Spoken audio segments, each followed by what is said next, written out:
Warning, the following podcast contains major plot spoilers for Star Wars The Force Awakens. Continue at your own risk. You have been warned, ladies and gentlemen. Hello and welcome to the Comic Relief Podcast. I am your host, Maiko MM3 Moreno, and with me as always is Thomas Starkiller Logue. And today we have a special guest host. With us is Chad CV2187 Kavanaugh. What's up, guys? How you doing? Doing good. So we essentially saw the movie, right? The three of us went, not together, but separately over the weekend, saw the movie. And I don't know about you. You guys were both in my hearts, though. Oh, absolutely. Heart, mind, and soul, all three. Yes. And I don't know, man. I left the movie theater and I knew immediately, like, dude, I have to talk about this. I want to talk about this. Oh my gosh, no kidding, dude. I was, what a high I was on. Oh, absolutely.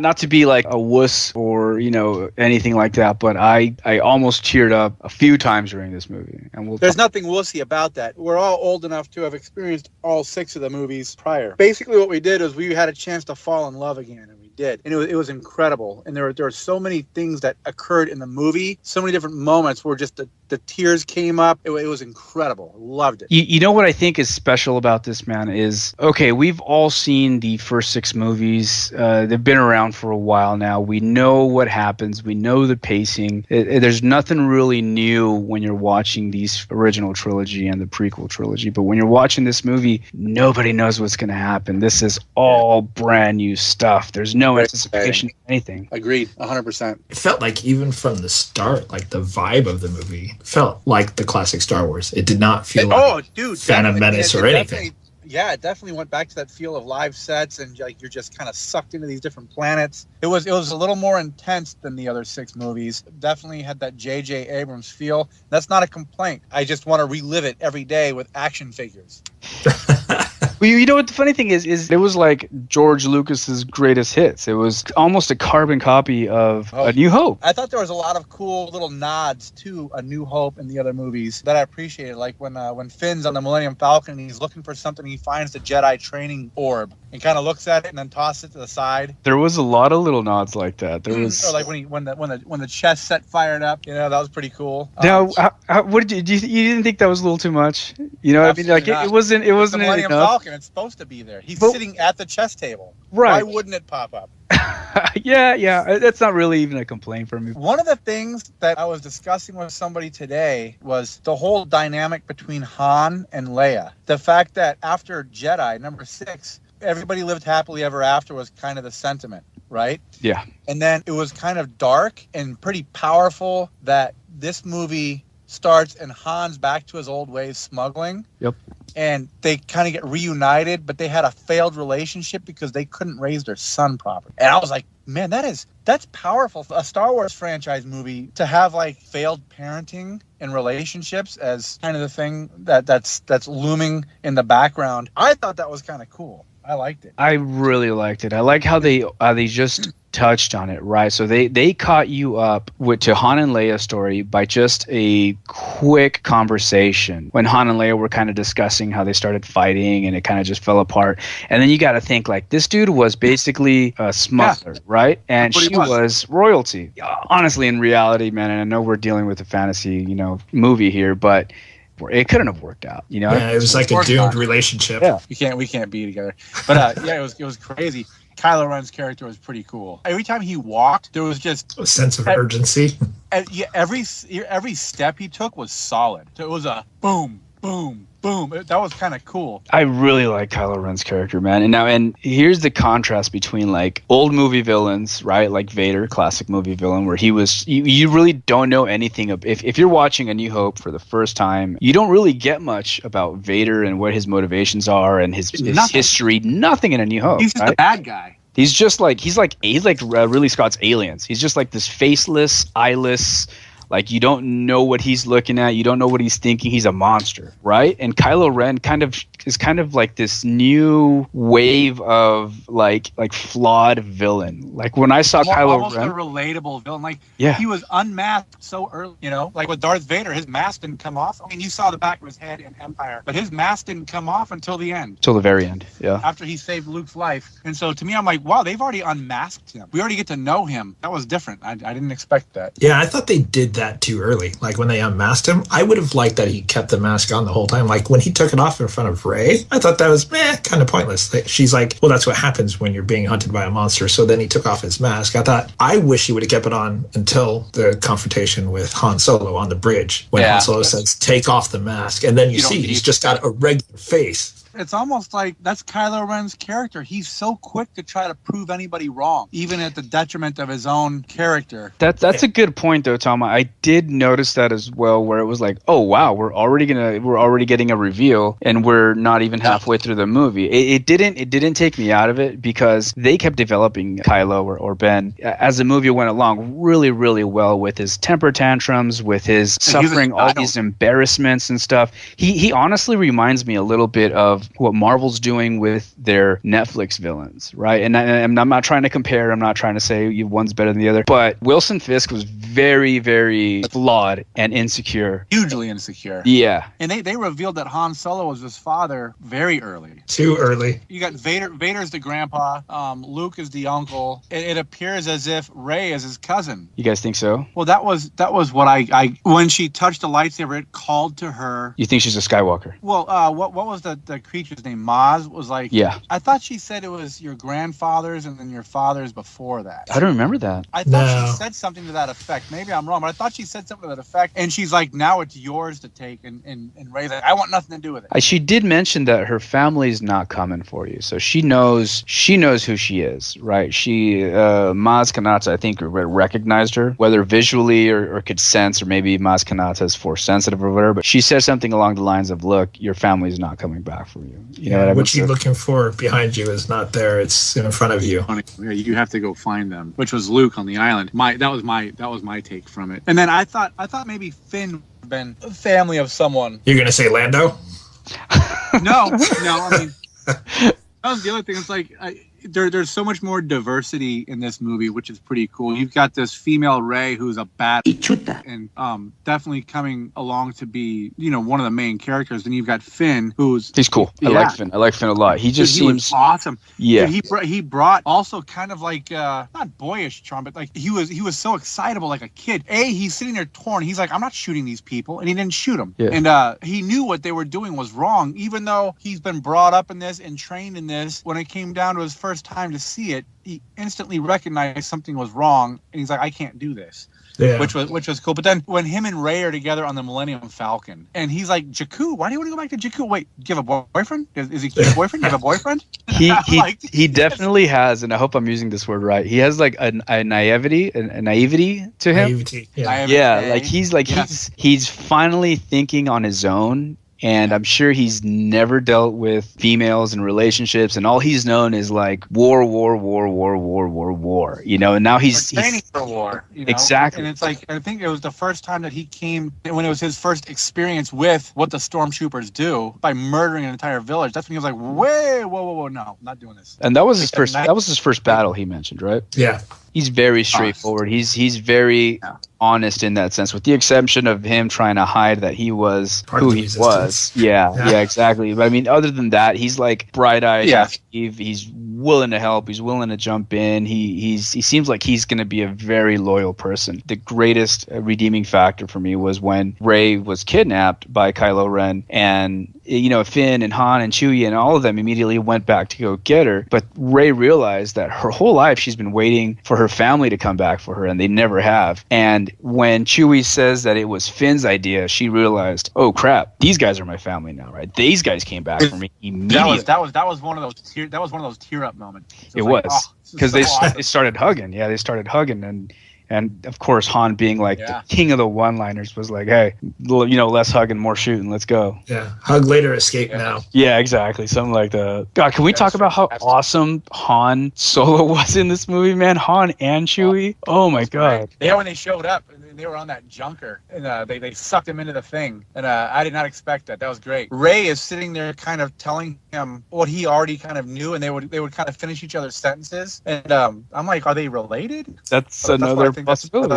A lot of people are saying because she knew so much about the Millennium Falcon that she has like a connection to it. Right. But to me, that was mostly just the Force. Her unknowingly using the Force, because there's a scene after the whole Millennium Falcon TIE Fighter thing with Rey and Finn. When they get away, finally, they run up in the Millennium Falcon, and he's like, how did you do that? And she's like, I don't know. So to me, it was like the Force was that's right, guiding her, because she doesn't realize how she did it. I like that. That was a pretty good, that was a nice touch. I think when Han was smuggling those friggin' monsters and she breaks them loose on accident, I was like, she's like, whoops, that's wrong a good breaker. Distraction.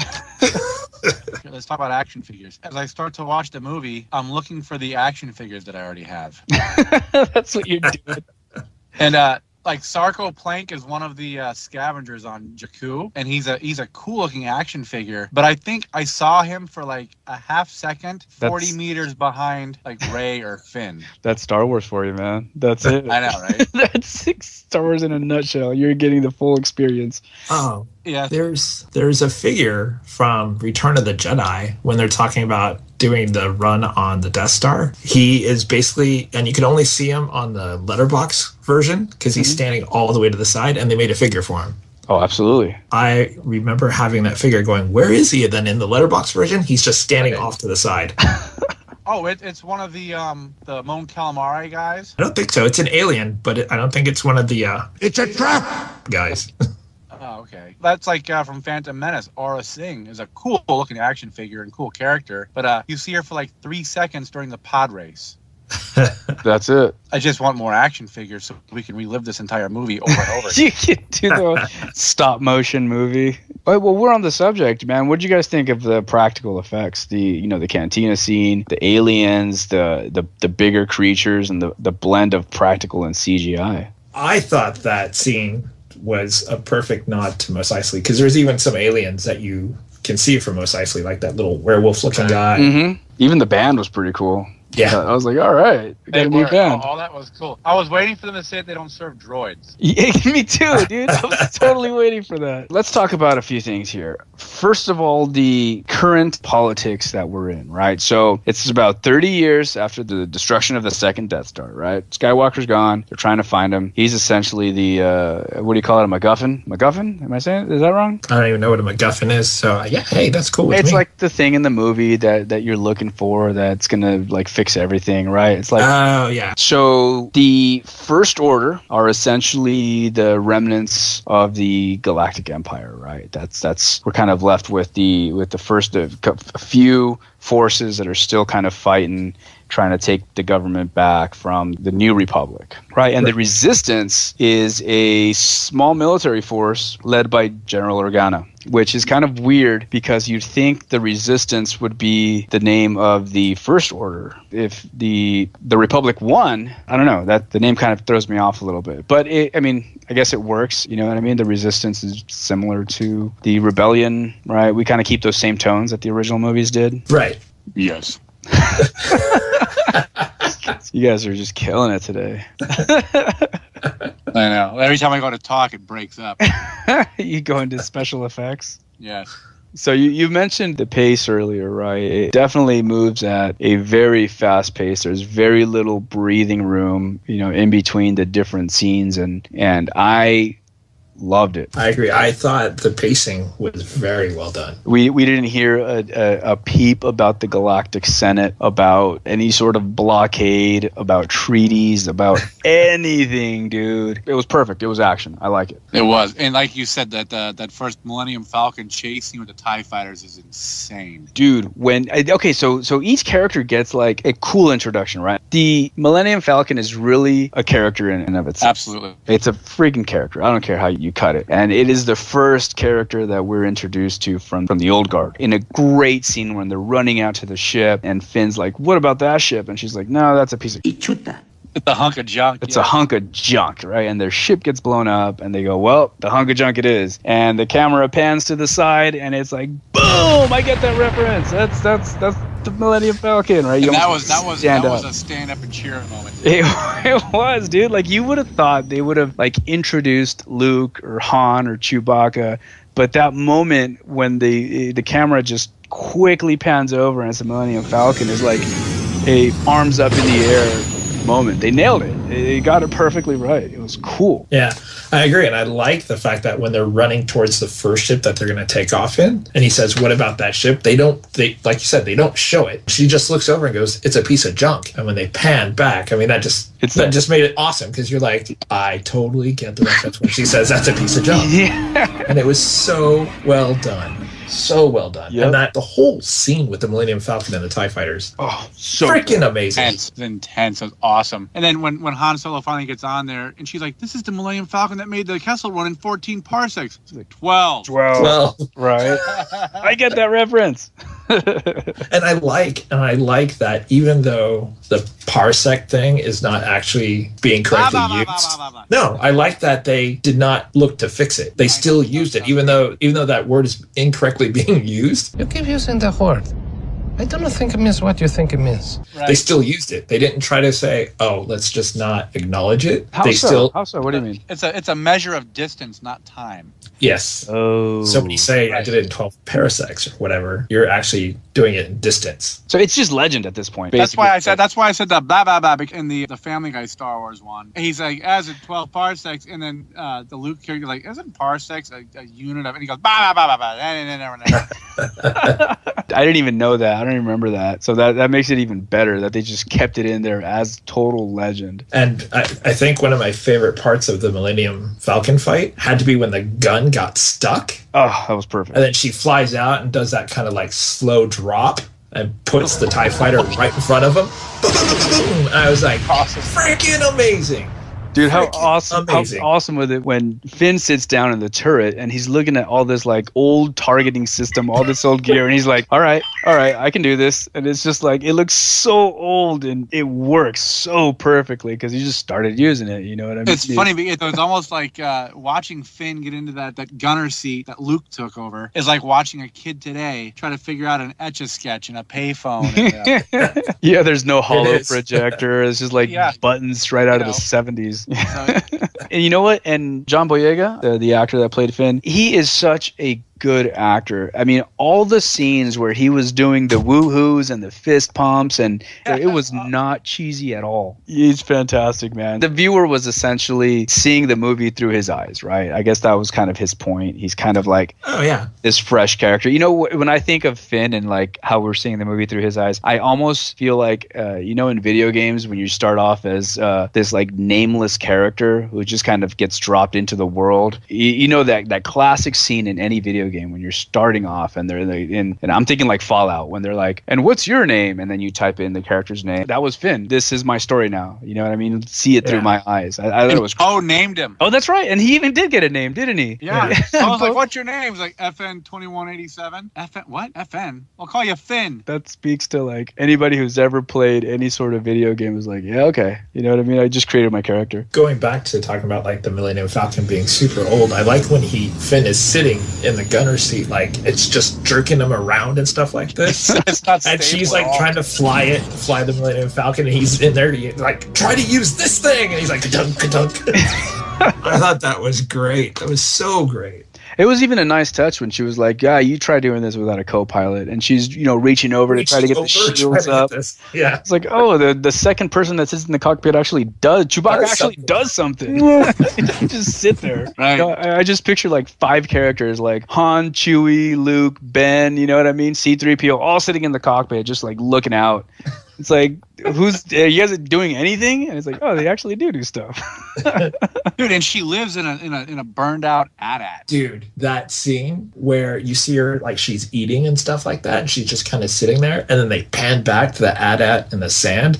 I lost my marbles, dude. I was like, oh my god, that's so awesome. I just want to know about the battle that happened.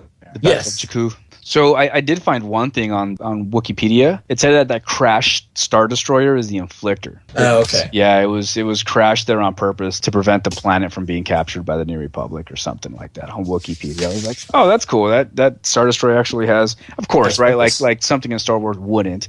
But I thought that was a nice touch. That was pretty cool. Who's the Supreme Leader? What was his name? Snoke or Snoke? Snoke. It's Snoke. So do you think he's really that big, or do you think he's pulling the Well, he was projected. Wizard of Oz? Yeah. But I'm saying, he projects himself to be super huge. Do you imagine him being that big, or do you think he's projecting himself like the Wizard of Oz? Like there's going to be a little guy behind the curtain. Like he's the opposite of Yoda. Like Yoda's like, judge me by my size, do you? Oh, that's right. Good call.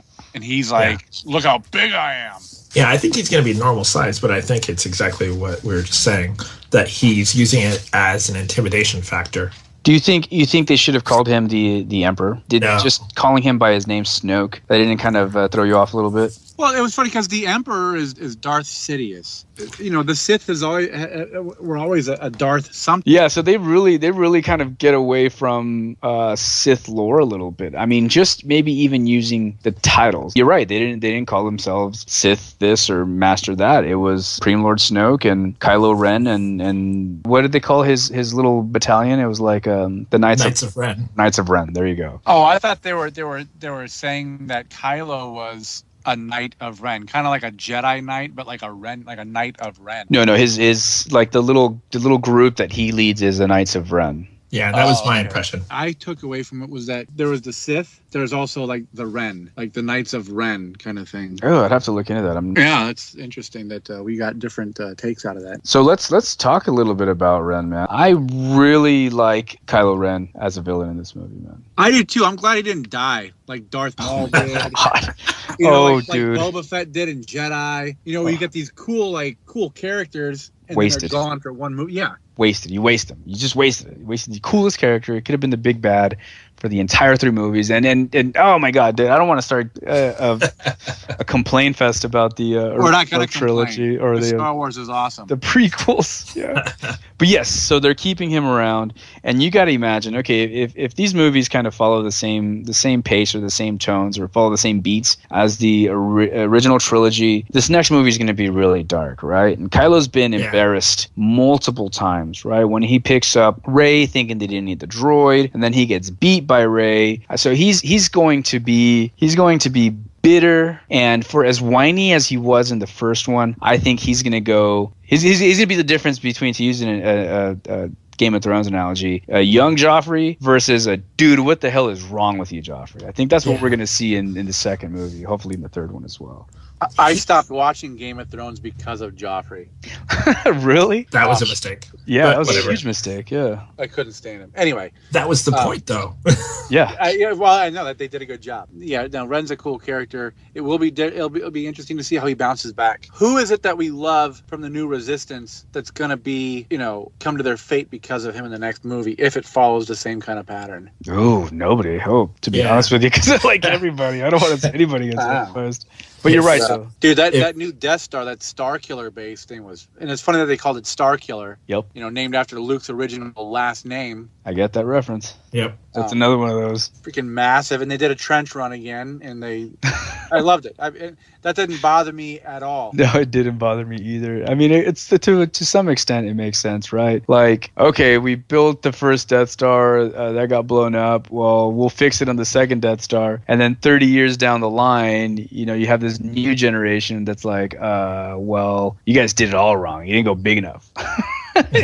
Which is weird because when you look at technology just gets smaller and smaller. Not in the Star Wars universe. Not in the Star Wars universe. I think it also has to do with when you think of someone trying to be intimidating, you think of something big. Bad guys are like, well, the Death Star was really intimidating. What if we made something 3 times bigger? Yeah, oh yeah. And it charged up its gun by sucking the power out of the sun. That's when you know your weapon's legit. And that's something I want to talk about real quick, since we're talking about sucking the power out of the sun.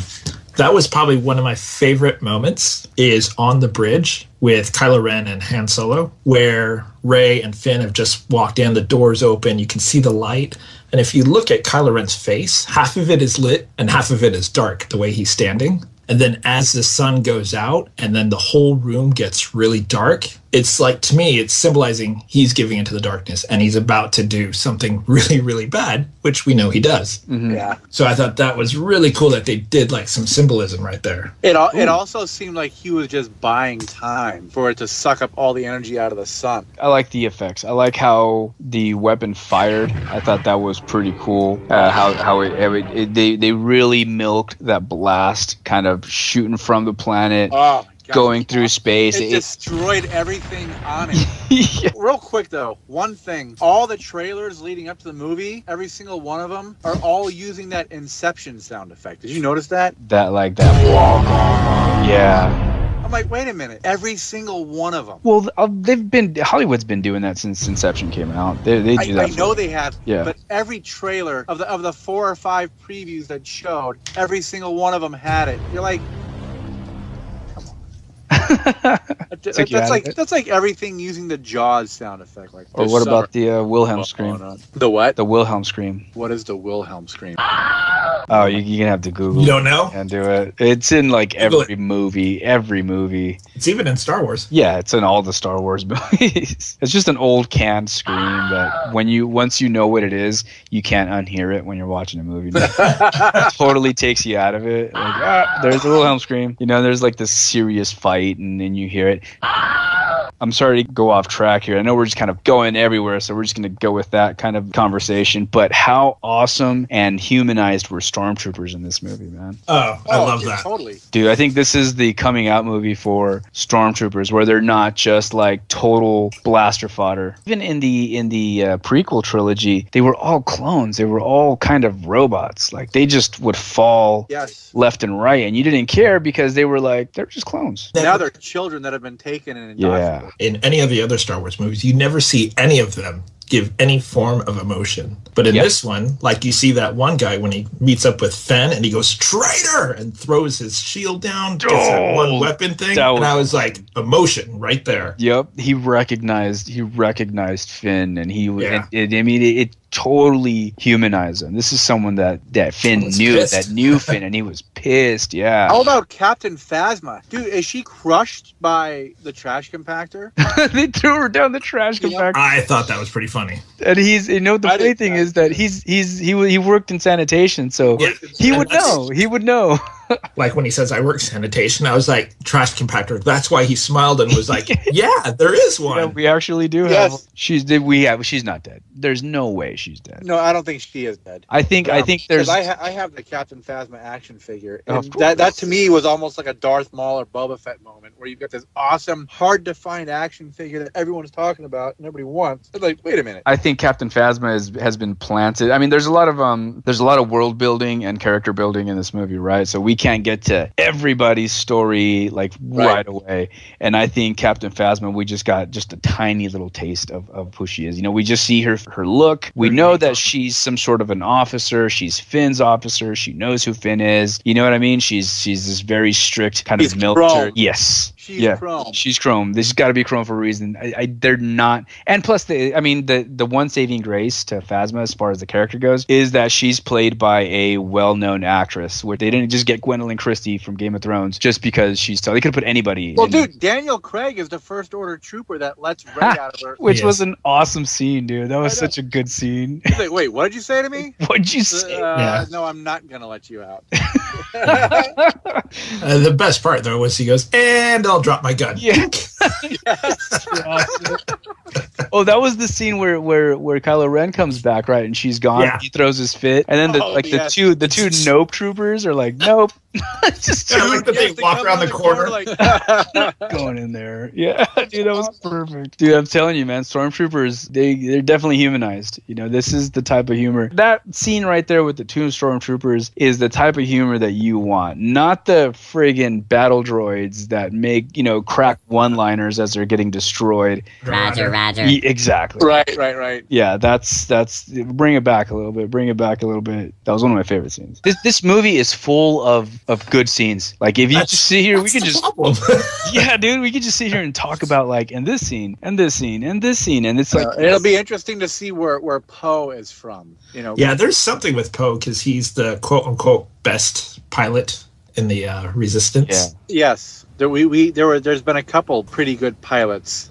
Oh no, he's the best in the franchise so Yeah. far. One was Anakin Skywalker had this innate ability to fly things, and then Luke Skywalker wasn't too bad in a T-16 Skyhopper when he was bullseyeing womp rats at Beggar's Canyon back home. That's the thing. So if you look at Anakin, what did he have? He had the Force. Force. Yep. When you look at Luke, what did he have? He had the Force. When you look at Rey, what did she have? The Force. I really hope that they keep Poe as a non-Force user, just a damn good pilot. Just like Han was, a good smuggler. He was the best. And Han was a good pilot too. Like he. Oh yeah. He knew a couple maneuvers. When the Millennium Falcon worked, he was a good pilot. Yeah. He could lift leisurely to the left. But I mean, there were characters that weren't Force users that were the best. Look at Wedge. Yes, exactly. Wedge is a hero on Yavin. He was a hero on Hoth. My point is that I hope they keep Poe as a non-Force using pilot, just the best pilot in the galaxy, super cocky, super capable, super confident. When Finn is breaking him out at the opening break, and he's like, "Don't be nervous, don't be nervous, stay calm, stay calm," and he's like, "I am calm." I'm talking to myself. But that moment where Poe is just like, I am calm. It's perfect, dude. Dude, how about when they go to take off in the TIE fighter, it's still connected? That was awesome. That is really telling, because this is the best fighter pilot in New Republic or whatever, in the Resistance, and he's basically letting you know that, whoa, my X-wing isn't as fast as this. This is fast. They're glass cannons, just like everything else in the friggin' that the Empire or the First Order uses. They pack a punch. They might be fast, but dude, they get blown up easily, just like they're friggin' Death Stars. Kidding. And so that's the thing. So when they went after the Star Killer, why didn't they use like Y-wings? Because Y-wings are the superior bombers. That's what I mean? Question. So does the Resistance? Do they even have Y-wings anymore? Dude, it didn't look like it. I mean, it looked like it was strictly X-wings. That's all they had. So the Resistance is essentially a small military force. The New Republic has basically given General Organa like a little force to be like, here, handle. You guys go out there, you fight. It's almost like you look over and like you've got this Resistance who they're just kind of scraping together whatever was left over. My impression with her force was that it's not even like politically sanctioned. Like, to me, it reminded me of like when the Americans rebelled against the British. Right. They just took what they had, this small force of people, against the British army. It feels like that they are not sanctioned. They have no backing or anything like that. That might be it. I mean, I can totally see on the political side them not wanting to back another military campaign after already defeating the Empire, right? So a bunch of politicians and senators and all these saying, the war's over. Why are we spending any more time and resources on this? But Leia, knowing what she knows, Leia has seen firsthand what can happen if the dark side, rises up again. I mean, the reason that Luke left was because he was trying to start his new Jedi Academy, right? And his nephew kind of wrecked everything, killed all his Jedi. There's this common thread with the Skywalkers, and they have a kind of a history where they get tempted by the dark side. They have it in them. Anakin, Luke, kind of flirted with it in Empire when he's, chopping down Darth Vader and cut his hand off, and then he looks over at the Emperor, and the Emperor's got like a full, you know what I mean, watching him destroy. Yeah, exactly. And then Luke's like, oh snap, I gotta pull it back a little bit. And he couldn't help Ben Solo like come back from that. He completely lost him. So I bet you there's a little bit of guilt and even maybe Luke kind of questioning whether he can pull himself out. I mean, you even get in episode 4, you get Uncle Owen saying he has too much of his father in him. Yeah. And then in episode 7, Han Solo says he has too much Vader in him when he's talking about Kylo Ren. Mm-hmm. Right. So they're already talking about, both of them had made reference. And that was a nice touch with Kylo Ren fighting the pull from the light side. How about that? That was pretty cool. Yeah. Like this dude is constantly fighting off like being a good guy. Right. Yeah. Anakin was redeemed, right, at the end of Empire. So there's both good and bad in these guys. Yeah. They're not one-sided at all. They have the ability for redemption. Him and Kylo and Leia. You think she would be the next sacrifice? Or maybe she's what brings him back. If anyone's going to save him, it's going to be Ren. Think so? Not Ren. Rey. We're going to find out that Rey is a Skywalker, and or they're going to have like the incestuous kiss thing again. It's like a nod to the original trilogy. Hey, Rey is pretty. I would go to the dark side. Create a jealousy between Kylo Ren and Finn. Right? And Finn's all confused. Like, no, don't worry, we're cousins. You're what? Oh, that makes it better. Yeah. Well, that's how Han found out, right? He was like, yeah, you got it in for this guy. You got it in for Luke. And she's like, no, he's my brother. He's like, gross. And then they kissed. If we're following the trends of the original and the prequel trilogies, the female protagonist, right? She's introduced innocently enough, right? Leia and Queen Amidala, and then later on we see them kind of get a little more sexualized, right? With the slave bikini and then the white outfit that Amidala has. Go into the arena. Yeah, exactly. And she's got all of a sudden her midriff is showing and stuff. Yeah. Do you think we'll see the same with Rey, or do you think they'll kind of keep her as a... I don't know, and it's not necessary. They don't need to do that. If they do, they do. We have no control over it. But Leia was also a bad... And so was Amidala / Padme. They were all very strong female characters. Yeah. I don't think it's going to build her character any. Mm-hmm. You know, to have her dressed differently or in a Black Widow type outfit, you know. Yeah. But, so you would be the first to complain if they put her in a slave Rey outfit? I'm not gonna complain. I mean, you know, if they're gonna put her in an outfit because the story calls for it, like with Jabba's palace, that was slave Leia. All these people want to complain about it and have toys pulled off the shelf. I'm like, did you never see them? That's stupid. Yeah. And the story called for it. She was captured by a total scumbag, a gangster who would totally, you know, be misogynistic in that way. And so, she ended up killing him. She ended up choking him. Yeah, he got what was coming. Yeah, totally. Absolutely. And by her hands, you know what I mean? She's the one that did it. It's not like somebody else or whatever. She's the one that choked him out, which was pretty cool. And the best part about that is she did it with the very thing that he imprisoned her with. Oh, that's right, with her chains. Right. With the chains. Like, she didn't shoot him or anything like that. Yeah. She used the very chains. She choked him with her bonds. Good call. I didn't even consider that. How deep that scene was. Star Wars just got way deeper. Lucas probably didn't consider it either when he wrote it. This is what happens. This is what happens when fans are like, no, there's a lot of symbolism here. Yeah. No, there's not. It just happened that way. Right? And Lucas is just counting his money like, yeah, sure, whatever, I don't care. You know, one thing you have to remember, too, is George Lucas didn't write the entirety of the original trilogy. I think he wrote A New Hope, and then afterwards there was a collaboration. It was a collaboration. Lawrence Kasdan did Empire. Yeah. And Lucas himself always admitted he's like, I'm terrible at dialogue. Yeah, you look, his dialogue is coarse and it gets everywhere. This movie felt like a true to life sequel. You know, somebody the other day said, "Oh, Star Wars is back." I'm like, Star Wars has never been gone. Well, not to us. Right. Now, Star Wars has never been off the radar for some people. Yeah. But I think the original, the prequel trilogies left a lot of people with bad taste in their mouth. Right, and I think that's because a lot of people just want to have a reason to bitch about something. I love the prequels. I'll sit there and watch them over and over and over again because it's Star Wars and it's fun. Oh, man, I wish I had the same. I could see the world through your eyes. Yeah, that's because you're really, really enthusiastic that you're saying people want to bitch about it. Yeah. Some of us have a valid reason for not liking it. Like the Phantom Menace, my problem wasn't even Jar Jar Binks. It was Jake Lloyd, the guy who played Anakin, the kid. Yes. To me, I would have got more out of a cardboard box.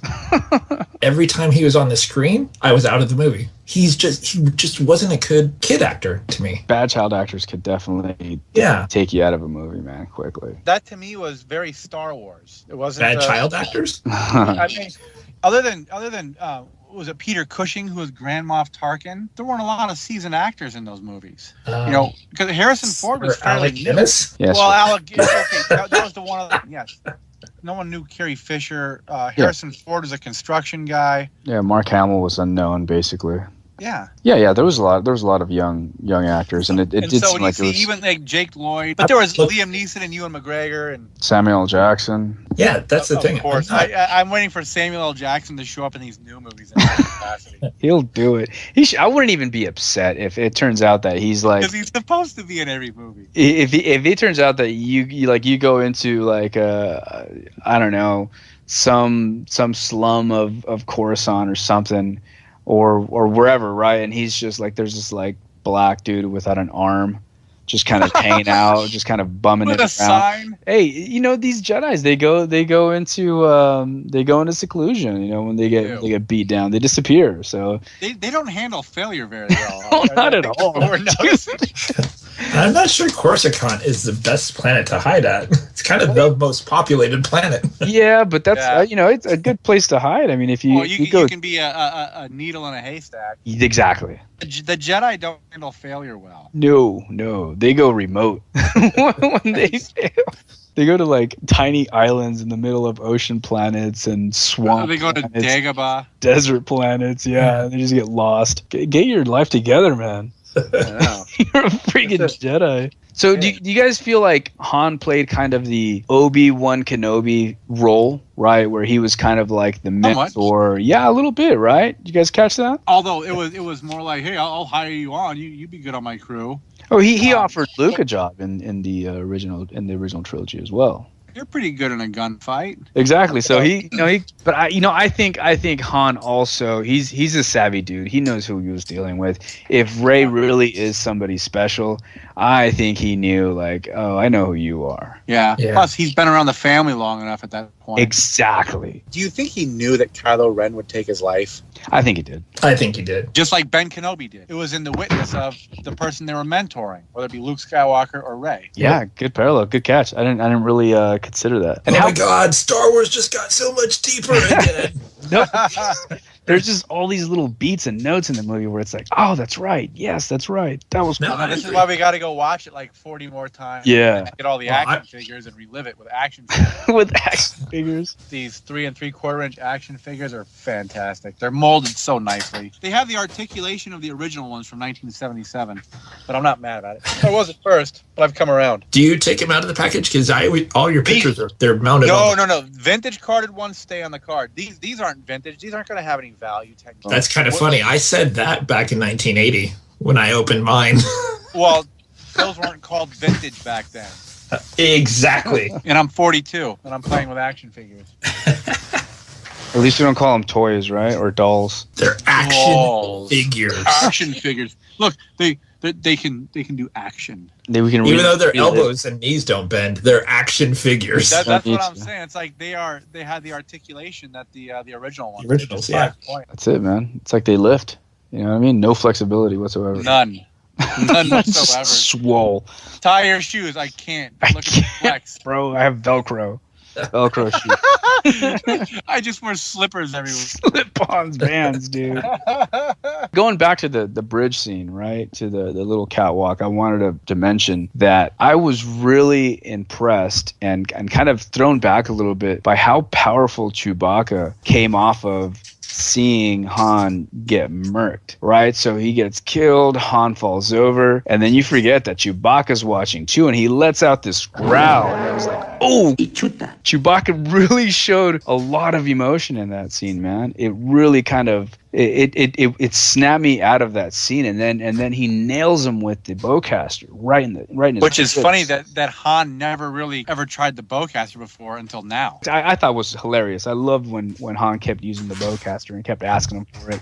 I And know, just it's awesome. Blasting dudes where he was like, whoa, that's actually pretty impressive. That was a total setup for how powerful that bowcaster was when he nailed Kylo Ren in the ribs, right? And Kylo took it. So Yeah. you know the dude can take a hit. Well, and you even see him when he's fighting Rey and he's hitting his side. Yeah, it Yeah, bombed. he keeps. Yeah. I like Chewbacca. I'm a huge Chewbacca fan. They try to sell him as being like this 7-foot just beast of a character. But I never really honestly felt like he was like a wild animal, right? He's always kind of kept it under control. But they sell him as such. They'll be like, oh, he'll rip your arms off. You know what I mean? He'll go Right. crazy if you don't make a Wookiee mad. But that scene where he lets off that scream, it just I don't know, man. It kind of shocked So me. primal. Yeah. Yeah, it was really primal. Like that was his bud. Even his banter, Chewie's banter throughout the movie was really good. When he was getting patched up and when, Yeah. when he's like choking Finn, and Finn's like, he's already tried to kill me 6 times or 7 times, and he grabs him and pulls him close. Like, but that's okay. Yeah, but that's okay. Yeah. The Chewie thing was actually kind of funny because even when he's at the nurse and the nurse is like, "You sound so brave," just like a little kid who's complaining, you know, Yeah. and then this happened. Oh, you're, you know, so brave. Exactly. He always came off as kind of a big softy to me. I don't know why. Yeah. He seemed like a really caring, nice character. He's not really going to rip your arms off, but they're going to try, you know, Han's going to try to tell you, he's going to convince you that he can rip your arms off, or maybe he could, but he's not going to do it. But in He's that got the scene, strength to do it. he's got the strength to do it, but he's never seemed like the type of character that would be capable of doing something like that. Where they're on the Star Killer, and he says, you know, whoa, whoa, whoa, and he goes, "Oh, you're cold." Yeah. That was awesome, dude. Dude, totally. But yeah, seeing Han Solo die, it's like you're kind of snapped back to reality about mortality. Yeah. Because you forget while you're watching it, like, oh, well, they're the main character. I didn't watch any trailers beyond the first trailer. I didn't read any articles. I went into this movie clean. I wasn't expecting anything to happen. So that scene actually hit me like a ton of bricks. I didn't think they were going to go through with it. I never thought for a second that they would kill off one of the main characters. It kind of blew me away. The two people that I never, ever, ever would have thought would die were Luke and Han. Like, I could see Chewie dying. I could see Leia dying. Anyone else I can see dying. But Han and Luke, I thought would be the consistent all the way through. C-3PO and R2, they're still the only two that have been in all 7. They're still kicking it. Yeah, they're still going at it. Yep. We just got to figure out what the red arm is. They've already fixed it. Did you not catch that? No. So when C-3PO is first talking to BB-8, he says, "Oh yeah, you know, I need to get my arm fixed." And you still see him later on with the red arm. But at the very end, when Rey and Chewie take off and they're all waving and he's front and center, he's got his gold arm back. I didn't catch that. I missed that, yeah. Yeah. Third viewing, I caught it. And they explained the red arm. They explained the red arm in the comics, in the Marvel comic series. Yeah, they explained how he got it. I haven't seen it, but I know that that's part of the C-3PO R2-D2 series. C-3PO was this movie really got introductions right. Han and Chewie, the Millennium Falcon, Luke, and C-3PO's reintroduction was perfect, dude. Yeah. It was perfect. Just in a way. Just annoying. Just to kill the mood. Even the characters were like, dude, shut up. How rude. Yes. I mean, I love that they acknowledged it. You know what I mean? And they didn't even really, they just stared at him like, dude, what the? And then he looks back, and he goes, oh, I'm an idiot. Yeah, the only person who didn't get a good intro was R2. They pulled the tarp off and dunk, dunk, dunk. He's in low power mode. Don't worry about it. Yeah, that was weird. I honestly think that they didn't know what to do with him. They couldn't fit him anywhere in the story, right? Like, but they still had to use him for the map somehow. So I think they just went with, oh, he's in low power mode. He's been like in droid depression for the last. Maybe that's why when Rey comes around, he senses Luke and Rey. He has something woke him up. But yeah, BB-8's an awesome droid. Yeah. I like when Rey was walking down the stairs at the castle and BB-8 was following her down the stairs and like looking down. That was a nice touch. He was looking down at every step that he was going down. Like, kept looking down, took a step. It was just cool. It was just a nice little kind of background thing that was really funny. To me, they did so much right with BB-8. Like when they're flying around the Millennium Falcon and he's just rolling around. He's like, whoa! Yeah.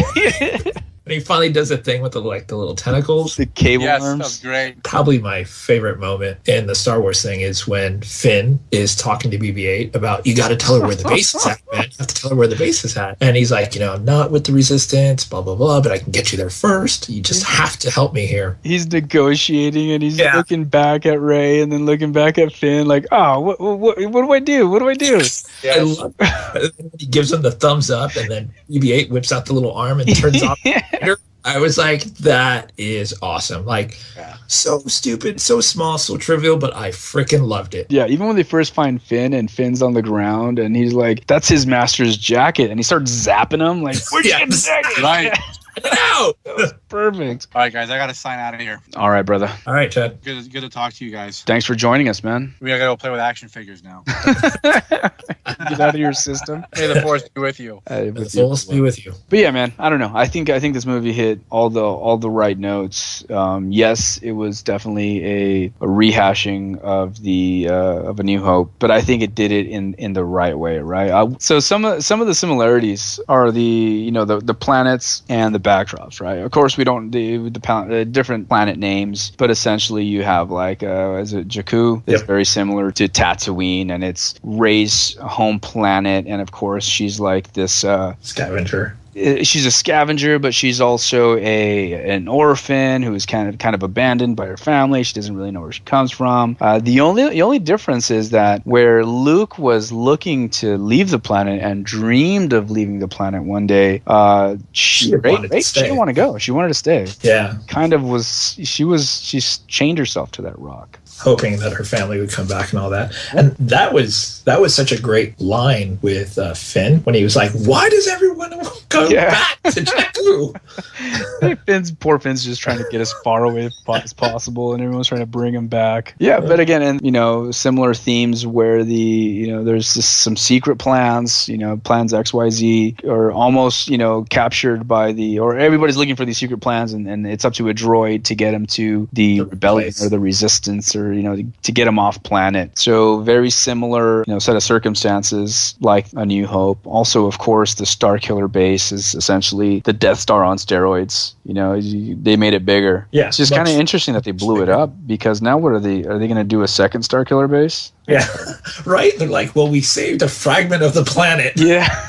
Dude, that's a huge undertaking. So even 30 years is still a very short amount of time to make a planet into a weapon. With, they don't have the same amount of resources as they did when it was the Empire. So do you think they perhaps use some sort of like ancient existing structure? I mean, is that kind of a little too fanboyish to start? No. I mean, because if you think about it, you have like Kylo Ren and Snoke, who are obviously still powerful with the dark side stuff. And they mentioned, hey, Luke went to go find where the first Jedi temple was. What if Kylo Ren and Snoke know where like the Sith version of that is at? Yeah, what if they did find some sort of an ancient Sith base that was like just lying dormant there as a huge weapon, Okay, we're going way fanboyish here. What if even Palpatine knew about it and didn't know where it was, but built his own, right? So he built the copy, and Snoke and them actually found it. Where it was like, this is what they were looking for. I didn't mind that it was so similar to the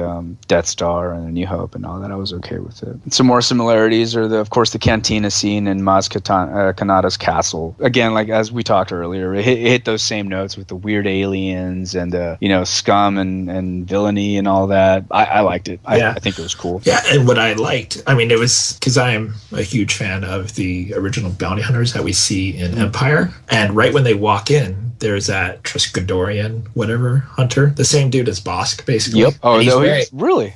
Yeah, and he's wearing basically Bosk's outfit. He's got that yellow jumpsuit with the white thing, where the chick is sitting on his arm, and then she gets up and says, "I found the droid." Oh. That dude is the same alien race as Bosk. With the tusks? Yes. No, that dude was huge, though. He's just an overweight version. I mean, if you look at me and like some other skinny dude, I'm still human. I'm just fat.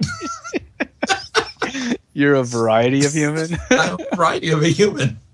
Okay. Instead of tusks, I have a huge beard. Good point. I twirl them into tusks. Good point. That was a pretty cool scene. I was hoping that big alien dude was. I mean, you see these cool looking aliens in all the movies, and you're like, wow, why don't they use that guy more often? He looked cool. Yeah. No. Speaking of that, this is right along that same line. So when Finn goes to those two guys, says, "Hey, you can take me to the Outer Rim." Yes. I want to know more about the dude with the red mask. He was cool looking, right? He was cool looking. I was like, oh, cool. We're going to see more of this dude. He looks pretty cool. And then they're like, oh, I'm going to go help him again. I was like, oh, man. You just gave me a Boba Fett. I see him for like 10 seconds, and then that's it. Yeah. But you know what? I think Disney knows what they're doing, man. We're going to see these characters in the comics, in the animated series, in the spin-offs.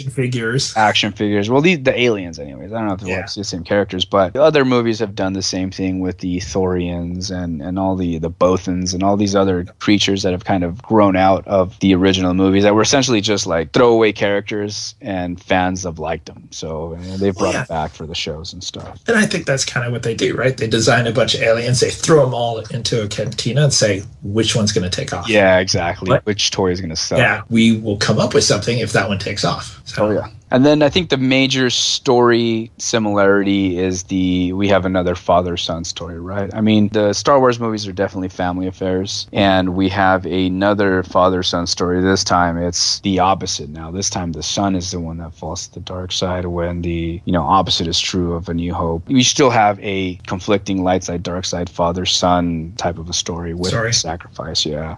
Have we mentioned yet in the hour that we've been talking about who Kylo Ren is in relation to Han Solo? Like, have we officially said it? I think we just kind of jumped into the conversation. Okay. So Kylo Ren is the son of Leia and Han Solo. Han Solo, yeah. Biggest spoiler. It's spoiler alert by now. So speculation. Which one would you say is the bigger spoiler?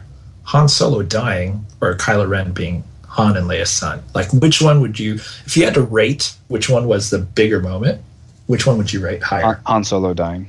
Yeah, I agree. Yeah. I mean, they also had, it's kind of funny, they speaking of similarities, they had a Luke, I am your father moment, but it was opposite. It was Kylo is our son. Yeah. Right? That was their like, and they didn't really make it a huge reveal like they did in the original trilogy. But I mean, when I know I was shocked when I heard that it was a son. I mean, I knew he was going to be something. Right. He was related to someone. You knew that. Yes. I just didn't think they came out with a lot of information right off the bat. That was one of we talked about it before we recorded. That was one of my qualms that I thought Snoke revealed it too soon when he said, BB-8 is in the Millennium Falcon in the possession of your father, Han Solo. I would have liked it more if he had said, BB-8 is in the Millennium Falcon. Is that going to be a problem with you? So then the viewer is like, well, what does Kylo Ren have to do with the Millennium Falcon? Like, is it because Luke was there? Han? What is going on? And then they could have alluded to it, yeah. Yeah, and then when everything happens on Maz's planet cantina thing, and Leia comes down and then she comes out and they talk and hug. I would have liked it if Han Solo at that point said, I saw him, I saw our son.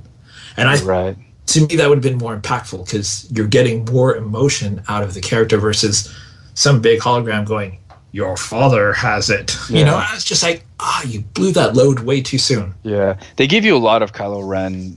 They revealed a lot of him early on, right? Even like you mentioned earlier, him taking his mask off was like, as soon as his mask piece started coming off, I thought, wow, we're getting to see his face pretty early on in this in the trilogy. Yeah, that was the other thing. I wish they would have. I thought they blew that too soon too. Like, I would have liked that to be revealed. But I do think that they revealed a lot of the character's psyche, right? So where Darth Vader needed his mask as a for survival, for breathing, he couldn't live without it. Kylo, we find out, is kind of just using that as an intimidation. He's kind of seeing what worked with his grandfather, right? He kind of idolizes his grandfather. He wants to try to capture that lightning in a bottle that Vader had, but you can see that it's not the same for Kylo. He doesn't have as much control. There's more insecurities with him, right? So we get that right off the bat.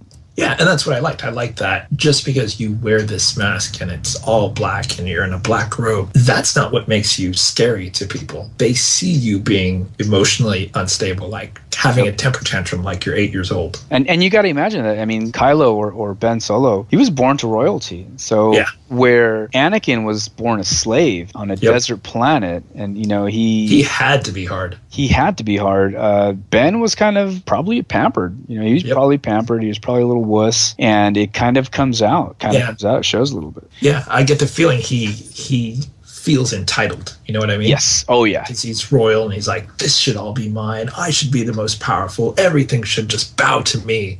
And when it doesn't, like a spoiled child, you don't know how to react, so he has a temper tantrum. He throws a fit. He throws a fit. And the rest of where Vader used to just walk in and just force choke someone, know what I mean, like use his intimidation that way. Kylo can't control it. He just lashes out like a little kid. There's this little excerpt from an interview that J.J. Abrams did where he's kind of explaining Kylo, and I'm going to read it. It says, Kylo Ren idolizes Darth Vader, not Anakin Skywalker. He idolizes what Vader represents and what Vader was trying to do, and the idea that Vader didn't succeed. If you look at it from Ren's point of view, he was seduced by an enemy and failed because of that seduction. So the idea is that Ren wants to complete that thing that Vader started.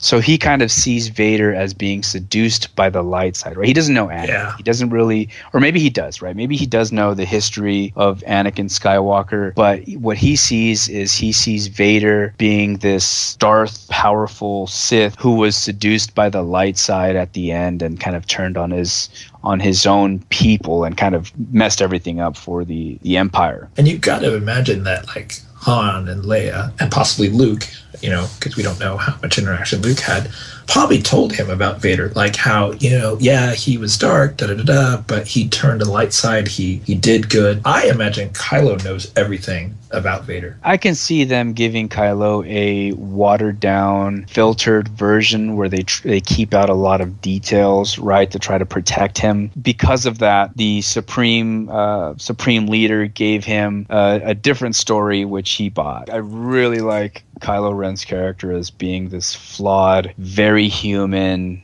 very insecure kind of a character. Again, to harken back to Wilson Fisk, even Kilgrave in the Netflix series, right? Like these aren't perfect villains. These are messed up individuals. And it's all like serious, like mental issues. Yeah. And Kylo is a reflection of all that too. I mean, Wilson Fisk definitely had a mental issue. Freaking Purple Man, Kilgrave, had a obsessive issue, and then Kylo is like just an emotional wreck. Totally emotional wreck, man. And then he has Vader's helmet, right? Which I'm assuming that he had a similar reactions to that helmet like Rey had with the lightsaber, where the light side of the Force kind of spoke to Rey, and she had this like moment. I would like to think that Kylo probably had the same thing with Vader's helmet, and that may have led him on his path. Since you mentioned when Rey touched the lightsaber, one thing I really, really, really, really, really liked, and I was really worried about it, is the lightsaber fight. It went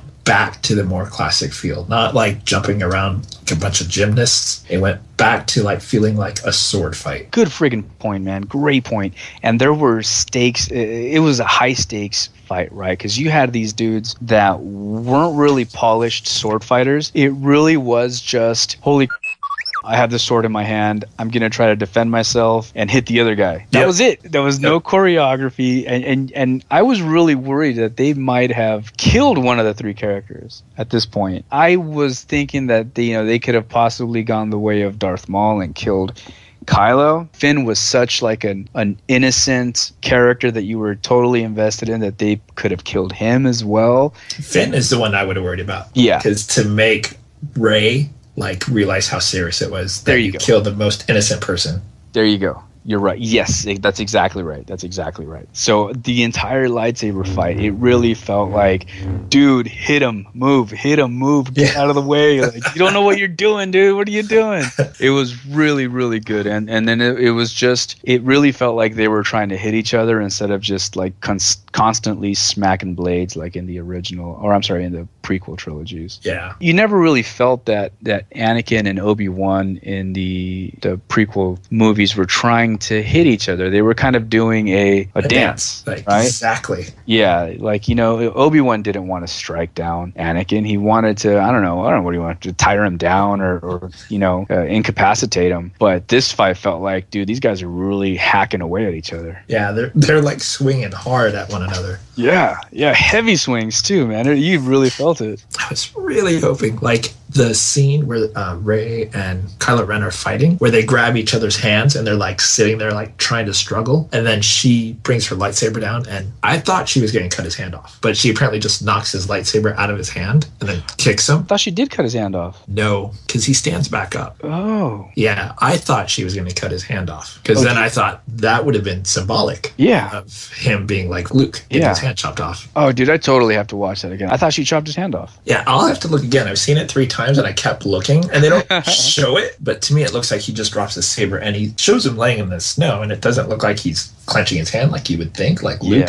did. Grab it, yeah. So do you think Rey was a little overpowered for being so new to the Force and all that? There is There was a person on Twitter who was ranting and raving how if Rey was in the Matrix, she would make the jump across the buildings on the first leap and all that stuff. Mm-hmm. To me, it was because without realizing it, she was really strong in the Force, like completely untrained. I just think from being a survivor on Jakku as a woman by herself, and whoever her parents are, probably someone really strong in the Force already, whether it's Luke or Han and Leia. Mm-hmm. I think her survival skills, being alone, forced her to already be strong in the Force without realizing it. That's why when she flies the Millennium Falcon after the TIE Fighter fight, and they run, and he goes, "How'd you do that?" And she goes, "I don't know. I've flown before, but I've never flown like that before." And I'm like, that's saying right there. It's like the Force was guiding her. And that too, because I've seen people complain about that. That's why I bring it up, is that people, to me, it didn't really jump out at me. I thought she already knew how to take care of herself, right? Yeah, she had the quarterstaff, and it was proven that she could defend herself handily, like no problem. And she spends her time taking apart these friggin' Star Destroyers and ships. So she knows ships and she knows their components, right? Because she knows what's good, what they are, so she can trade them back for rations and stuff. So she has,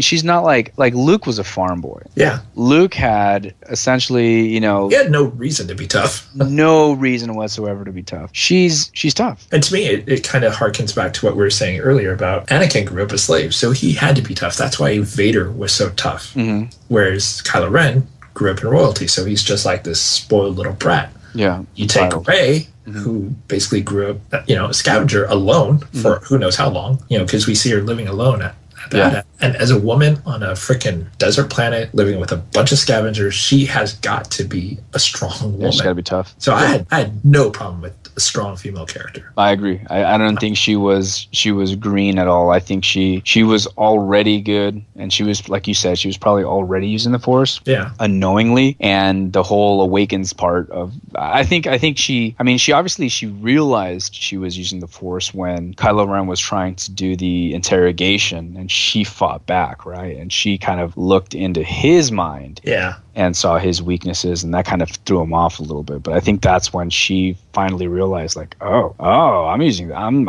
a Force wielder over here. All those stories I heard are, I'm one of them. I like when her and Kylo Ren are fighting on the planet, when it's falling apart, and he seems to be, like, for the most part, has the advantage. Like, he's pushing her back, pushing her back, pushing her back, and then their lightsabers lock, and he goes, "I can train you in the Force," and then she goes, "The Force," and she closes her eyes and then goes boom, boom, boom, and then turns the fight around. Like, his own fault. Like, he had her, and then he reminded her, "Oh, you know what? You're strong in the Force, and I can train you." And she's like, "I am strong in the Force." Now turn the fight around. So it's like his own fault that the fight turned against him. Like, his own selfishness that he could train someone. That was his downfall. Totally screwed him up. You just reminded me. I don't even know why this just popped into my head. So you remember when Rey touches the lightsaber and there's all those flashbacks and you hear like Ben Kenobi's voice and a little bit of Yoda? Mm-hmm.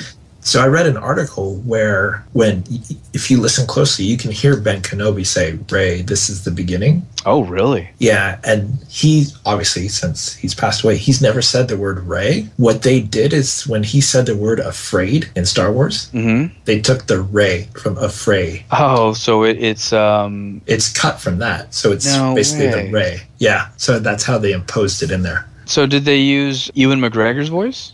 It's mixed. So they said it's a mix between Sir Alec Guinness and Ewan McGregor. Oh man, I gotta check that scene out. I gotta check. Yeah, I'll see if I can find the article again too. Sweet. So they did a bunch of cool, like fan service stuff. Dude, there was a ton of fan service stuff. And you know what's cool about it is they didn't overdo it. No. Right, the little nods were well done. They were funny. They were tongue in cheek. To me, like, the fan service was just like the humor. It was executed perfectly. Like, the humor is almost throughout the whole movie, but it's so subtle sometimes. Like when Kylo Ren's losing his after Rey got away, and those two stormtroopers, like we were talking about earlier, turn the corner and then they see it and they're like, "All right, let's turn back," and they just leave. So subtle, like no dialogue at all. It was just a nice visual that you're like, that is funny. Or when Ren had Poe and he was interrogating him and he gets into his face and he says, "So, do you go first or do I go first?" Like, do I talk first? You talk first. Yeah, exactly. Those little moments, man, they were just good. Or like the moment you mentioned earlier when Finn and Rey finally meet up and it was like, "How did you do that? I don't know." You know, and they were all like super excited, like a couple of little kids. Yeah, it was good. I liked it. The humor was great. The humor was a nice surprise. The first time I saw it, I'm going to admit I was not a Poe fan. Really? Yeah, first time I saw it, I was like, oh, of course, this guy, he's like a perfect X-Wing pilot. He's going to be the one who destroys the thing. But then I saw it the second and third time, and I think what did it for me seeing it the second and third time, because like the first time I was watching it pretty much in awe. Like I was like just my mouth open trying to absorb what's coming at me, like this is so amazing, like this is better than I expected. So when I saw it the second and the third time, it was less like, okay, I can just watch the movie for the movie and not just be like, oh my god, this is so amazing. Yeah. And what did it for me for Poe is, it's probably one of the more emotional scenes to me, is when Poe comes back and he sees Finn and they run up and they hug each other. I was like, okay, I like Poe now. Like that scene, I was like, I thought that scene was a little weird because Poe and Finn barely knew each other, right? They crashed the TIE fighter. Poe wasn't there, and when they meet up again, they embrace. I thought that was kind of, it didn't totally kill it, right? Because they had trust in each other, and I get it. Well, to me, it's because Finn helped Poe escape. Like Poe is pretty much a dead man. Yeah. Had it not been for Finn. Yeah, that's true. And also, he did lie to Poe. He said he was a resistance fighter when he first found him, right? No, you remember he says, "You're with the resistance," and he's like, "No." And he's like, "You need a pilot. I need a pilot." That was. Yeah, he gave him this line like, "Hey, because it's the right thing to do." And he was like, "Oh, you need a pilot." And he's like, "You need a pilot." He's like, "Well, I got you. I'm your man." Poe pretty much, I think, thought, despite how cocky he was, I'm as good as dead. They're never going to let me go. They're going to kill me. I'm going to die. Whatever. Yeah. So he got away and crashes. So, freaking Finn wakes up and he's like, "No Poe." And then Poe wakes up like further away and goes, "No Finn," and goes back. No TIE fighter. So they both assumed they were dead. That's true. So I think it was kind of like a way. He never got a chance to say thank you for getting me off that freaking ship. And you're right. I kind of rethinking that a little bit. Finn is such a innocent, bright-eyed character that I think his emotion was genuine in finding and seeing Poe again. Yeah, because he even names him like, Finn has had no friends. Yeah. You know what I mean? He's just been programmed to sanitation and trained to kill. Yeah, he's really the first person outside of the First Order that he meets, and he gets named by him. Yeah, so and like I said, he's such like a innocent, bright-eyed character that his emotion I think is legit. It could have been anybody, and he would have been super excited to see them. To see him, yeah. Oh, you're still alive! How awesome! Yeah, you're right. It didn't really bother me. It was just like, oh, that's weird. They didn't really know each other, but they just hugged like they were old friends.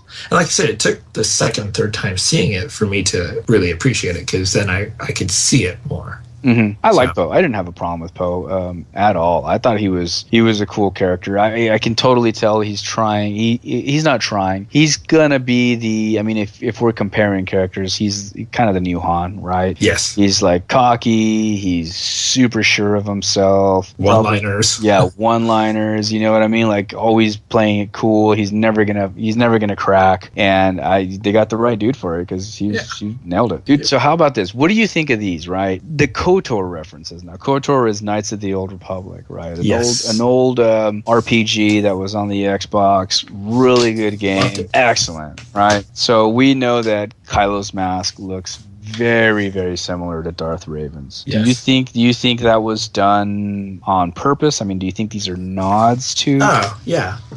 I think that's just another nod, because, correct me if I'm wrong, not only is Starkiller like Luke's original name, but wasn't Starkiller the name of the character from Jedi Force Unleashed? Yeah, the Force Unleashed. Yep, it was Star Killer. So I think they purposely did nods to more fan service. Also, Bastila Shan, man. Bastila Shan was the one of the major female characters in the Knights of the Old Republic. I'm seeing some striking similarities to Rey. Granted, Bastila was an experienced Jedi, but she kind of wielded. Well, she had double-bladed lightsabers.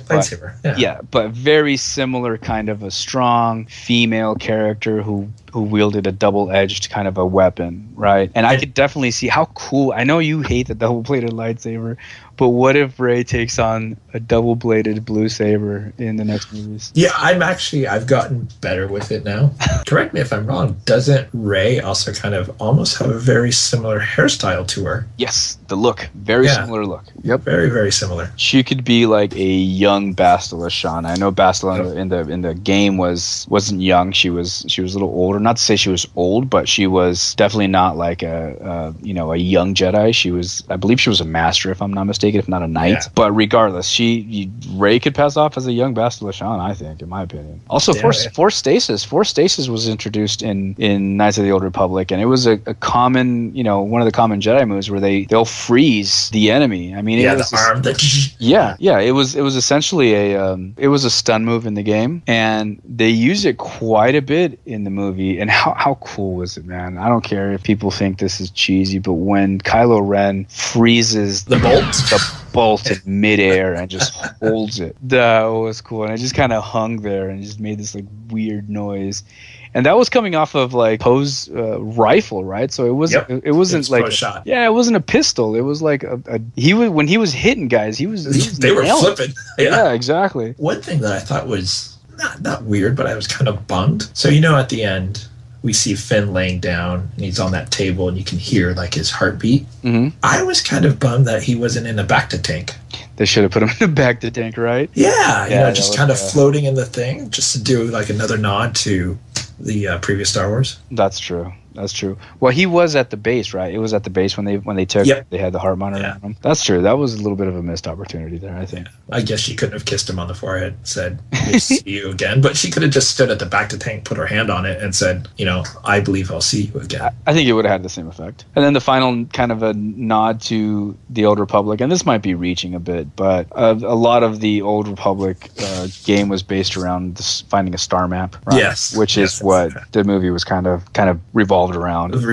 Yeah, but those are a lot of similarities, and who knows, maybe they're just kind of like little tiny nods, little Easter eggs. For all we know, J.J. Abrams played the games, watched the movies, he was a fan of Star Wars. One other note on the Stormtroopers, man, the Stormtrooper with the vibroblade that fights with Finn, I thought that was a really cool touch, considering that these Stormtroopers were probably trained. These are the Stormtroopers that followed Ren and the Knights of Ren, killing these Jedi. So they were probably trained to fight against lightsabers with these vibroblades, right? So I thought that was really cool. On top of just it being like a very kind of a personal moment between an ex-Stormtrooper and a current Stormtrooper, I thought, oh, these dudes are trained to fight Jedi. Yeah, Kylo Ren probably trained these dudes. The movie was just very, very, very well done. I liked it a lot. I came out. I wanted to see it again. I'm gonna see it again, just to kind of catch all the little subtle notes and stuff. Yeah, we're actually going again. I think it's this weekend. Nice. Because my friend hasn't seen it yet, so we're gonna go see it with them.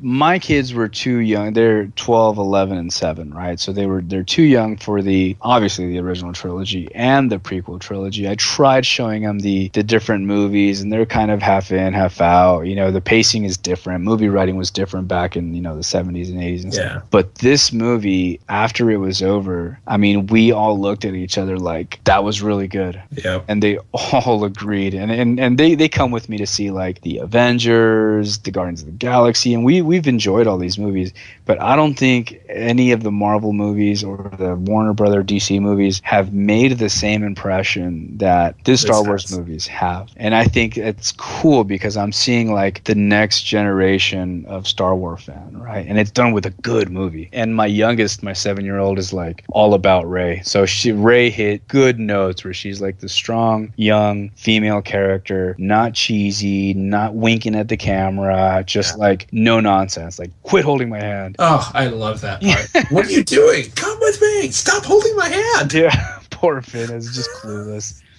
Finn is just clueless, man. He doesn't know what he's doing. But yeah, I thought that was a really, really cool moment where I looked over at the kids and they were into it. The third time with the Down syndrome, we were with our friend Jason and Clet and their daughter Eloise. What were you guys doing for Down syndrome? So the Down Syndrome Association rented out 2 theaters at Hazard Center specifically just for this event. Like the 501st was there. It was a really big deal. Like, was this a charity event or was this just? Yeah.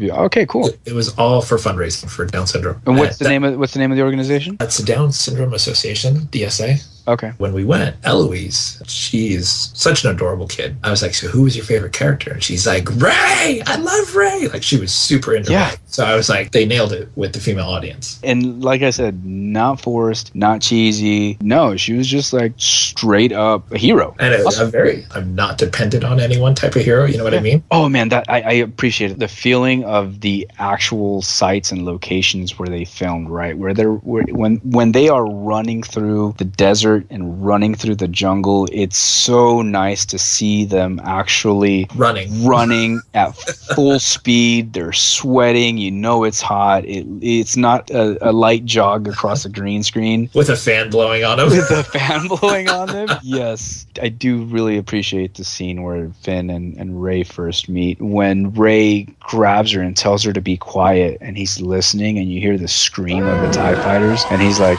oh, that scene where because he's a stormtrooper, he's been around that all his life, and he recognizes the sound of flying what's down. Coming. Yeah. Yes, he knows exactly what's coming. The prequels really overdid the space fights by throwing just a cajillion ships, and this scene had 2 TIE fighters, and they were menacing, and the cockpit shots are really good. I don't know if you noticed that, but the TIE pilots looked really cool with like the red lights shining on them from the cockpit and everything. I think it looked really well done. One of my favorite visual scene where it's that sunset and it's the 3 TIE fighters flying. Oh yeah. Like I was like, I want that as a wallpaper. Yeah. Because it looked so awesome. It's like the sunset. It's just 3 TIE fighters going. Yes, that sound, dude.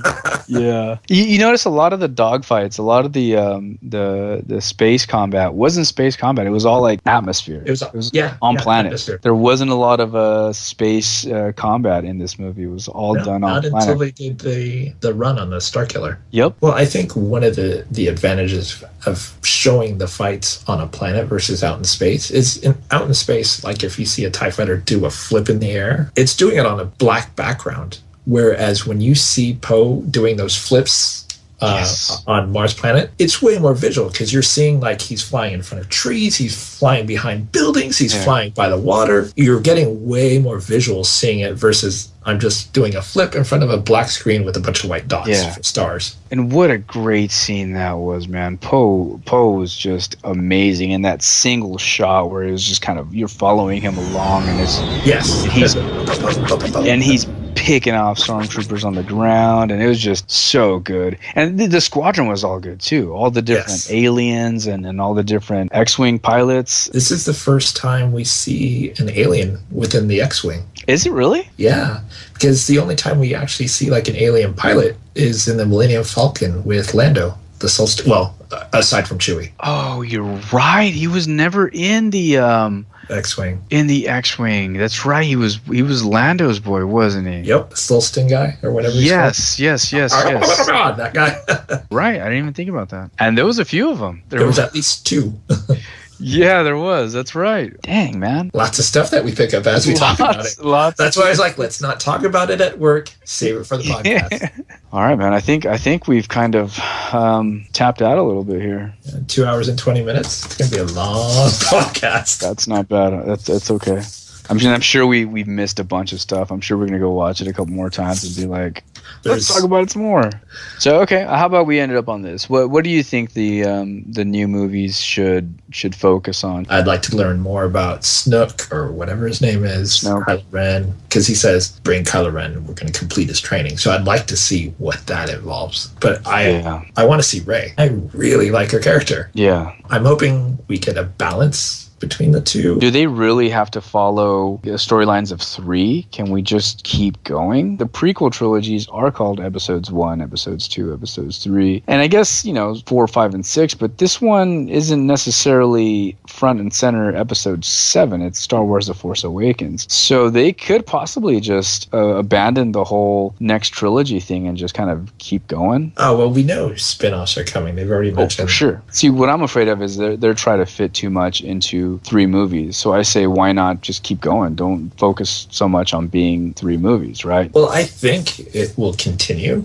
Like, I think we're going to get a 7, 8, 9, but I think they will wrap up whatever the story is that we have for 9, and then probably do a 10, 11, 12. You think 7 and 9 is going to be like the end of the arc? Yeah, and then we'll get a new arc with 10, 11, 12 if they decide to do that route. At this point, I think Star Wars is in capable hands, man. Rogue Squadron movie, the Bounty Hunters movie, I'm looking forward to all of it. They only touched on Phasma because they want to kind of have her have a bigger role in her own movie or in one of the spin-off movies, then dude, I am all for it. Keep doing that. That's cool too. And that was one of the things that I was going to talk about before when we were talking about the stormtroopers and stuff. The fact that Phasma is a female stormtrooper. When I got her freaking pop figure, I assumed a guy. All the stormtroopers that I've always known have always been guys. Yeah. And then she talks, and I was like, that's a woman. That's a woman under that mask. And that was just great to me. I had that spoiled for me because of the casting, because it was kind of a big deal when Gwendolyn Christie was cast. Again, they went a good route in not giving her like breastplates. She's just in armor. Like, it doesn't matter that she's a woman. Breastplates don't make sense. Let the audience figure out who she is. It's not her identity. Is that I'm not only am I a stormtrooper, I'm a female stormtrooper. I'm a female, yeah. She's like, nope, I'm just a friggin' officer stormtrooper who's bad because I have my silver stormtrooper armor. Cool. Do you have anything else? No, man. I think we've covered most of it. I guess what I would kind of want to see is, you're right, man. Just I really like that they the character development in this, and I hope they continue with that. I want to see Rey's training. I want to see Kylo Ren's like fall deeper and deeper and deeper into the dark side, where he's just like completely lost. I want to see where Finn goes with his character, because he's going to get better too. He's a trained stormtrooper, but he still has a lot to learn. And then what's going to happen with Luke, and what's going to happen with Leia, and are we going to see Lando? All these really cool questions. Any more Hutts? See, you keep reminding me every time as we keep talking. This is just going to keep getting longer. No worries. Hutts, when they first land on Maz's planet, and Han Solo stops at the door and says, "Whatever you do, don't stare," and they go, "At what?" And he goes, "Any of it." My impression, I thought it's going to be a Hutt in there. Like, because wouldn't you stare at a big freaking slug? No, especially knowing that these guys are like gangsters and all that. I mean, they were going into a cantina type place. Yeah. I thought, it's going to be a Hutt in there. Yeah, I didn't go there initially. I just thought it was going to be some crazy looking alien in charge of everything. I didn't think Hutt, but you're right. There should have been a Hutt in there. Indicating any of it, I thought it was going to be like a large mass. You know what I mean? Yeah. They're going to walk in, they're going to go through, and there's going to be a Hutt. There's going to be a big, fat, twice as big, like the friggin' Starkiller base. Yeah. 3 times as big. It's like a Hutt, but 3 times as big. So I was kind of bummed when she turns around and she's like, "Solo!" And I was like, that's pretty much the opposite of a Hutt. Really tiny. She kind of reminded me of the, I forget her name from The Incredibles that makes the costumes for them. Oh, the chick with the short black hair, right? Yeah, with the short black hair that's like the big glasses. Yeah, she does. She's tiny, big glasses, super confident, pushes her buttons a lot. That's how, That's actually a really good point. Yeah, she was a little bit like that. was like, oh, I know that character. Yeah, I think they had a good balance of new and old alien species. It would have been too much to throw like, and here's a hut, and here's the, you know what I mean? Here's all your old friends are here. But like I said, Disney has a lot of movies to go. If you think about it, this is their Iron Man 1. Yeah. You know what I mean? And look where we've gone from Iron Man 1 to Ant-Man. I'm excited, man. We're gonna be up to our elbows in Marvel and Star Wars movies. Yes. We're gonna just be up to our elbows in Disney movies, really. Yeah. That's what it is. Yeah. And I, for one, welcome our Disney overlords. All right, man. I think on that note, we'll wrap it up. Good podcast. Thank you for listening. You want to throw out the all the different pages where folks can find us at? Sure. So you can go to comicreliefpodcast.com. You can also go to facebook.com/Comic Relief Podcast. You can go to twitter.com/Comic Relief Pod C. And then you can go to youtube.com/Comic Relief Podcast. And big thanks to Mr. Chad Kavanaugh of Grunt 1B Comics for joining us. Thank you, Chad. You can find Chad at grunt-1b-comics-studio for his stuff. Facebook.com/that. Yep. All right, Tom. The Force Awakens awoke the podcast. Comic Relief Podcast. So this is the end of the Comic Relief Podcast Awakens. And on that note, may the Force be with you. Always. Thank you for listening to the Comic Relief Podcast. You can find us at comicreliefpodcast.com, or you can go to facebook.com/Comic Relief Podcast, or you can find us on Twitter at twitter.com/Comic Relief C, or you can find us on YouTube at youtube.com/Comic Relief Podcast. If you enjoyed the music at the beginning of this podcast, please visit Taylor Davis's website. She did the cover of the song. You can go to her website at taylordavisviolin.com. You can visit her YouTube channel at youtube.com/user/violin-tay, Tay. Please go visit her website, visit her YouTube page, subscribe.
Hey, what's up? Shop, huh? What's going on? Can you hear me okay?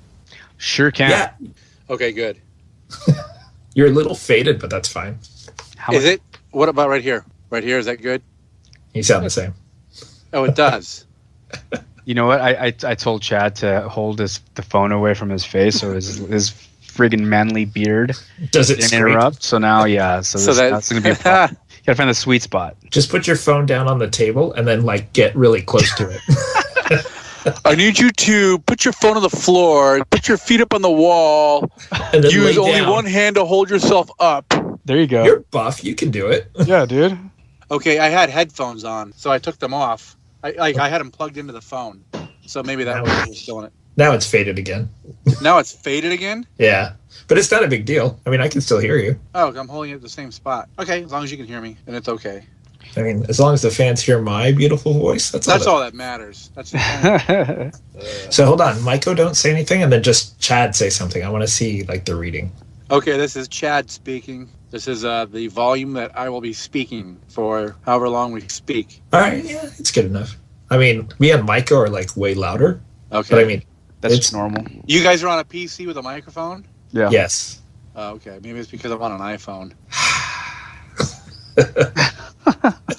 Dude. Don't worry about it, man. It's all good. I It's know. all good. And I won't be getting any endorsements for Apple now. Yeah, seriously, they're out the window.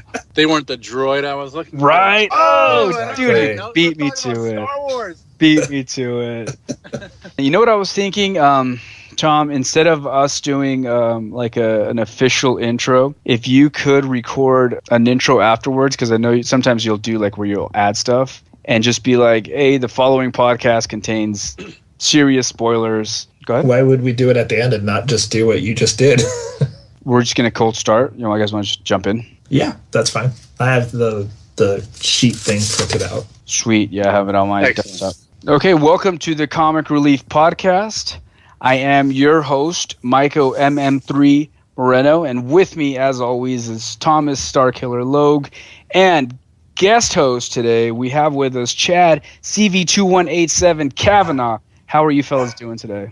Doing good, man. Doing good. I'm excited. The force is strong in me. Oh, man, your phone's breaking up. Right when we start, it's like That's ridiculous. you sound like one of the droids. Dude, no, you sound like Kylo Ren, dude.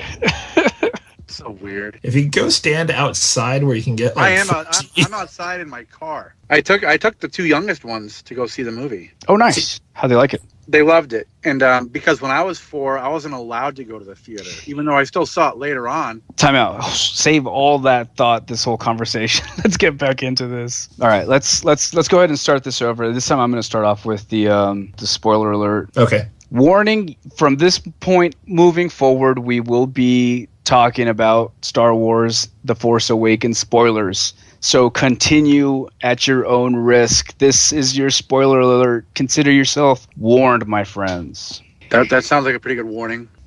What's up, guys? How you doing? Doing good. I am fantastic. The Force is strong in me. Oh my How god. does that keep happening? Oh my, what are you doing that you're screwing up your phone at that exact moment? I am force pushing like my phone from working. So funny. I hear you guys perfectly, but apparently when I speak, it's just nothing comes out. Oh, we're keeping that in, dude. We're just gonna keep going. Yeah, That'll be an outtake at the end. That is awesome. And that's funny. And then that's when the one Force came in. And those that action figures on. Dude, One of the things your about phone, the- your phone is. I about- yeah, can't your hear you phone. at all. What about now? Nope. Ridiculous. There's gonna be a 30-minute outtake of dude, your phone. I know. That's ridiculous. Yeah, disconnect from Skype and then I'll call you back. Okay, bye. Oh, it sucks because it was working so fine until the second the podcast starts. I know, that's what was so funny. Like I could hear him, and then he's like, "Yeah." And I was like, Right away. "Why do you sound like a droid now? You sound like the Gonk droid. Gonk,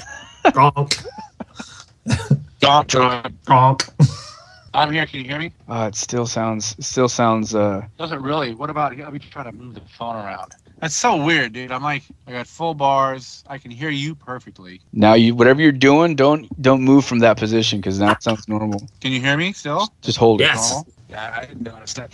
Those are things like I remember, like after Phantom. Your phone's breaking up, dude. Bad. You just tell me when you can hear me. No, keep How about going. now? What about now? No, Now. Now. nope. What about now? No. Ridiculous. It's like you bring your own like special audio effects with you. Yeah, they're bad. They're not good. They don't enhance at all. Oh, you've. It sounds like you've been playing like 3 different characters on your end.